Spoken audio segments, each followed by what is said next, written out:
গাজীপুরে ট্রাক ও কাভার্ড ভ্যানের চাপায় অটোরিকশার 4 যাত্রী নিহত। ঢাকা ময়মনসিংহ মহাসড়কের গাজীপুরে চান্দনা চৌরাস্তায় কাভার্ড ভ্যান ও ট্রাকের চাপায় পড়ে একটি অটোরিকশার 4 জন নিহত হয়েছেন। বুধবার রাত 11:30টার দিকে চান্দনা চৌরাস্তার ফ্লাইওভারের নিচে এই ঘটনা ঘটে। নিহতরা হলেন সালেহা আক্তার টুকটুকি, ইমরান হাসান রাজন, মোহাম্মদ মামুন ও মোহাম্মদ দুলাল। বাসন থানার duty officer SI Kamrul Islam এসব তথ্য নিশ্চিত করেন। পুলিশ জানায় ঘটনাস্থলে একজন নিহত হন। গুরুতর আহতদের 3 জন শহীদ তাজউদ্দিন আহমেদ মেডিকেল কলেজ হাসপাতালে নেওয়ার পথে মারা যান। প্রত্যক্ষদর্শীদের বরাতে পুলিশ জানায় গতরাতে চান্দনা চৌরাস্তা এলাকায় জোবেদা টাওয়ারের সামনে ঢাকা ময়মনসিংহ মহাসড়কে একটি অটোরিকশাকে ধাক্কা দেয় ঢাকা ময়মনসিংহগামী একটি ট্রাক।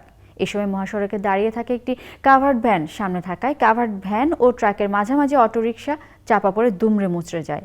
এই ঘটনায় ট্রাকের চালক ও হেলপার পালিয়ে গেছেন বলে জানায় পুলিশ।